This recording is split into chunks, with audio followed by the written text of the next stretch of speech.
Mercedes is back, everybody, and we are back on Racing Direct. I am Kyle, as always, and of course, we got to dive into that incredible performance we saw last weekend back at Silverstone, and also before that in Austria. So shouts out to George Russell and Lewis Hamilton. Back-to-back wins for Mercedes, which is just ridiculous to think about. They could be the first team to win 3 races in a row this season if they manage to get it done in Hungary, which is crazy to think about. Who would have actually guessed that at the start of the season? There's no way I would have with the way they came out of the gate in 2024, but Mercedes never ever count them out, never doubt them. They've managed to right the ship. They've turned things around with some very successful upgrades, and now they can actually be considered a serious contender once again. I remind you guys, as always, to hit subscribe, like, comment, and share like we always do. Now let's get into this topic. So yes, we all saw it, that amazing win for Lewis Hamilton in Silverstone. I think everybody enjoyed seeing that, to be honest. It's been a long time coming, over 900 days since his last race win, which is just ridiculous to think about, because before this little dry streak that he went, or not a little one, actually a long dry streak, he had at least one win in each of his seasons in Formula One, which is just crazy to think about. It's been over 17 years since his first Grand Prix victory in Canada, all the way back in 2007. So to keep that consistency, that success, that absolute training and physicality, to be able to achieve another race win 17 years after your first is pretty damn special. So a big shouts out to Lewis Hamilton for that amazing win at Silverstone last weekend. But as a whole, let's have a look at Mercedes, the team, and how they've turned things around, because they were absolutely nowhere at the start of this year. Forget competing for race wins. It didn't even look like they were going to compete for podiums the way things were going. That car was a dog. They were behind Red Bull, they were behind McLaren, they were behind Ferrari, and it just did not seem like they were ever going to catch up. And even when they brought their original upgrades into Imola, they didn't really work out. We saw a slight boost in performance, but it wasn't nearly as good as everybody thought it was going to be, especially for a team of Mercedes caliber and their high standards. The upgrades didn't work out at first. But after Monaco, they changed their front wing. They made it a little bit flatter, less curvature, and that was important for a bumpy street track. And it looked like they were kind of coming to grips a little bit more with the 2024 car. And now they've sort of evolved that upgrade package. They've made more changes, and it looks like they have finally hit the nail on the head. And now they can actually go back to being serious contenders once again. Now, George Russell's win in Austria was obviously seriously impressive.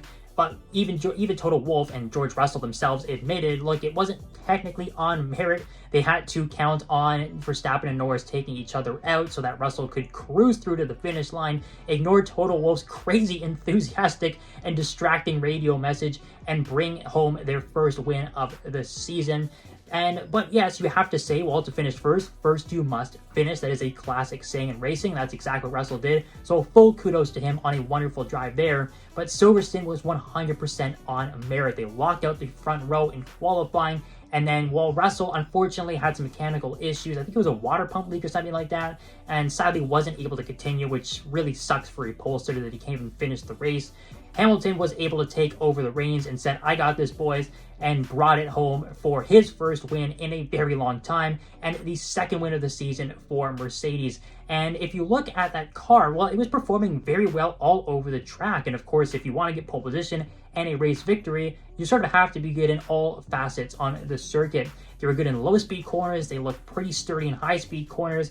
Nothing was ever breaking traction. They looked like they just had a lot more grip than most other cars. And even in the mixed changing conditions, they looked very good too. We obviously saw Hamilton's experience take over there when he passed George Russell for the overall lead. And eventually McLaren, they did have a better car for those mixed conditions. But in the long run, the Mercedes was the best and nobody was able to top them.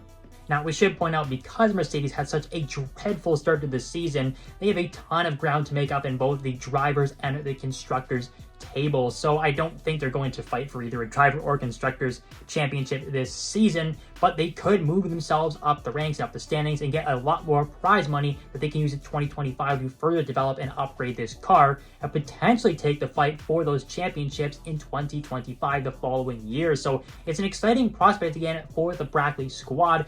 Everybody's back to being happy. We see happy Toto again, no more angry Toto, and that's probably a pretty scary thing for everybody. Toto's back to his normal self. Hamilton and George are putting in some fantastic results. They both look like they're on top of their game, and they are really coming to grips with that car. They're really enjoying themselves, and ultimately that is what the engineers want. You can build a fast car, but you have to make sure the drivers can handle it at the end of the day, because what good is a fast car if the drivers have no idea how to use it? So kudos to the Mercedes engineers. They found a good mix of getting a great car, but also making a drivable one that suits both of their drivers' driving styles. Now, the other scary thing to note is that Toto did point out that they are far from over with these upgrades. In fact, there is a double package coming for the next 2 races in Budapest and Spa. Of course, we know that the factory is shut down for 1 month for the summer break, so everyone has to get their upgrades out. If they want to do them now, before that summer break, they've got to release them in these next 2 races, or else they have to wait at least another month or 2 before they can work on those cars again. So Mercedes obviously pouring a ton of time and a ton of R&D into this new upgrade package. Should be interesting to see which areas they want to tackle. I'm sure they probably looked at those mixed conditions and how McLaren had the better of them, and especially at a race like Spa, where we pretty much see some kind of rain in some capacity every single year, whether it be in qualifying or the rain. Maybe something to handle those mixed conditions a little bit better. I'm sure they might want to focus on that. So perhaps making some changes to the floor, some minor adjustments to the chassis, and finding ways to put less strain on the tires so they can extend the life of the rubber. That's something that pretty much every team always wants to do, so they can make less pit stops during the race and avoid any graining or flat spots, because nobody likes those. So I think it's just a few smaller adjustments and some smaller areas that Mercedes want to focus on, but it's really those finer details and those small adjustments that are going to make the big difference, because look, they've already caught up with these major upgrades. So I think just some smaller adjustments in some key areas that they find. Again, I'm not the engineer. Mercedes already know what they want to work on, what they want to improve on, but I would say it's just those minor things, or major things, but minor things that can attribute to helping in major departments like the tire wear and of course handling mixed conditions. So it should be really interesting to see what changes that Mercedes has when it rolls out into Budapest next weekend. But guys, give me your thoughts. Do you think Mercedes is finally back in the championship hunt? Are they serious contenders? Do you think Silverstone was just a one-off and they got kind of lucky? I don't think that's the case at all. I think this team is way too good for just one-off performance like that. So I think that yes, the other teams have to be aware. Ferrari, McLaren, and Red Bull, they have to step up their game with these upgrades. They've got to be on their best form if they want to hold off the challenges of George Russell, Lewis Hamilton, and the rest of the Mercedes team. So again, give me your thoughts in the comments down below. Again, I remind you to hit subscribe, like, comment, and share. And thanks as always once again for tuning in, everybody. We'll see you next time on Racing Direct.